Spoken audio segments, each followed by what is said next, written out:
Good morning and welcome. This is TMI Socials. I am Chukufumnanya Digwe, and here's what's making waves across the social media space. Now, we begin with a latest drop by the EFCC. Now, the EFCC on their X social media posted that they have declared Timipre Sylva, former Bayelsa State governor and ex-minister of state for Petroleum Resources, wanted for alleged conspiracy and dishonest conversion of $14,859,257 allocated by the Nigerian Content Development and Monitoring Board for a modular refinery project in the Niger Delta that was never built. The funds were transferred 5 years ago to Atlantic International Refinery and Petrochemical Limited, a company linked to Sylva.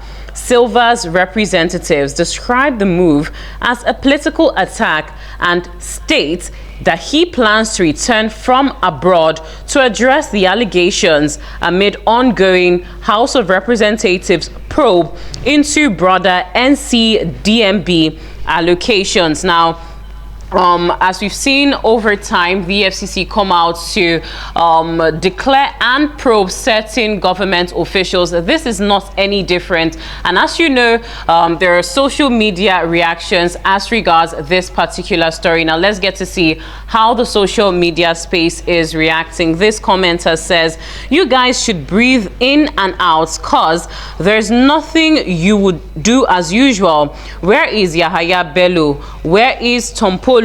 Where are the Okoya children? But I got show you like 72 boys where una done burst this past few months alone." Well, that's that comment. Let's see another one. This next commenter says, "Official EFCC, enough of wasting public funds. If you proceed to publish it in national newspapers, more money will be spent. Legal fees during trial will also incur additional costs. And in the end, Sylva will still walk home a free man." Let's take another reaction. Damilola in this reaction on X says, "EFCC will declare the real people that ruin the country wanted while they know their houses, but they'll go to clubs and arrest small boys, force them to open their phones and tag them whatever.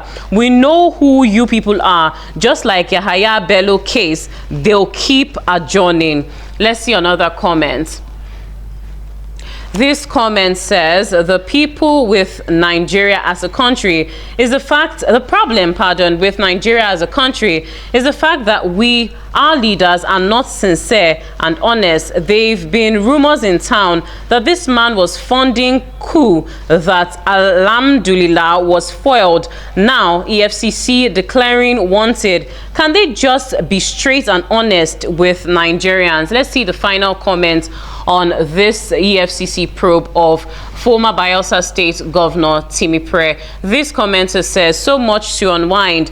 NCDMB injects $14 million into a private entity to build refineries. Are these injections tracked by any law or discretionary? This is likely coming up only because Timipre's name is now associated with the rumors of a recent coup plot Nigeria." Well, those are the comments on that particular EFCC probe on the social media space. Now, in our second report on TMI Socials this morning, we get to see an update from the Nigerian military based on reports amid global buzz over US President Donald Trump's warning of possible military action in Nigeria. The Nigerian Air Force has launched a series of intelligence-driven airstrikes across multiple states: Borno, Kwara, Katsina, Zamfara, and Kaduna, targeting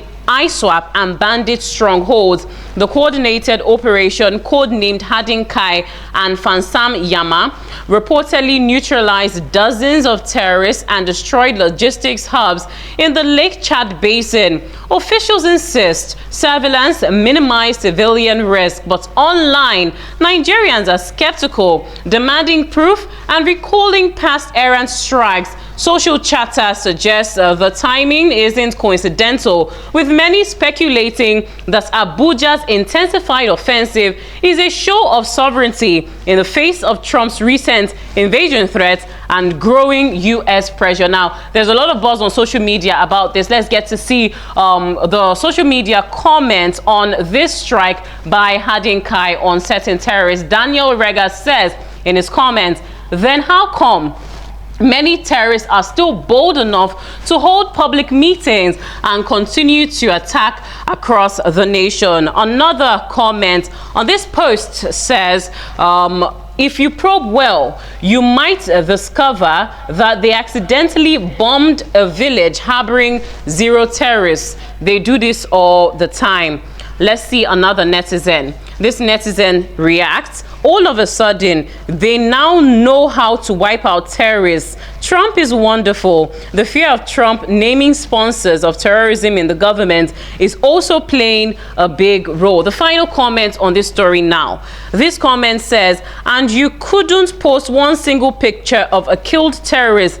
Even if na blurred image, we go manage them like that. But if na IPOB now, images go full everywhere, including recovered ammunitions. Make una they deceive una selves. Now that is that on that particular story on the Hadin Kai hits on Kwara, Borno, and other parts of the northeast. You know, based on the terrorist operations in Nigeria. Now, for the final story, we get to see that the president of Nigeria has sent a delegation to the UK to solicit for the release of Ekweremadu, who was convicted in the UK. Now, the Ministry of Justice over the case of former Deputy Senate President like Ekweremadu, who has been detained in the United Kingdom since March 2023 following a conviction of organ trafficking. The team included Foreign Affairs Minister Yusuf Maitama Tugar and Attorney General and Minister of Justice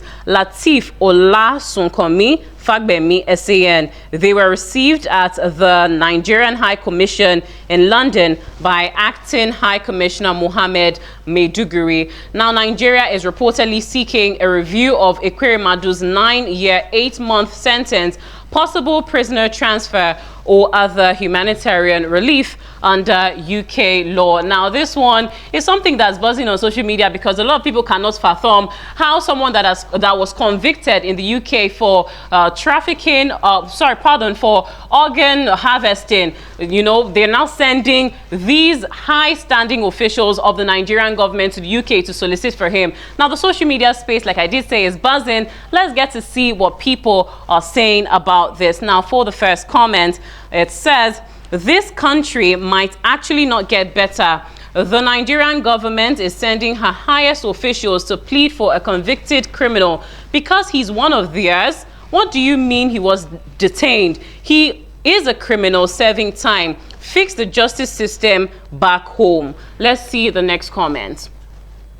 This next comment says, we have many Nigerians, not just students, languishing in prisons across the UK, from Belmarsh Prison to facilities like HMP Chelmsford, HMP Bedford, and HMP Birmingham. These individuals urgently need legal help and consular support. Some are ready to return home, but can't because their passports and travel documents are not certed. Others remain in prison simply because they don't have the right support system. It's time for the Nigerian Embassy in UK at Nigeria, London, to create a dedicated welfare and legal support team, one that will listen, visit, and respond to the needs of Nigerians in custody. The final comment now on this visit to the UK. It says, the UK is not Nigeria. Here, no government can twist the judiciary arm.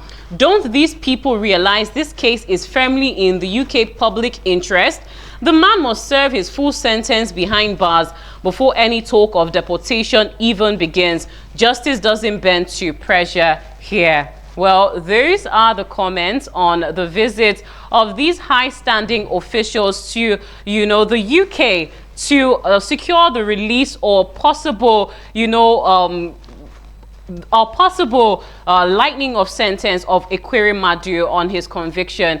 Here is where we draw the curtain on TMI socials today and also TMI as a whole. From the whole crew, I say thank you so much for joining in, and also a very big thank you to our ever insightful guests for their disposition on all the discourses this morning. Once again, I'll say good morning and bye for now.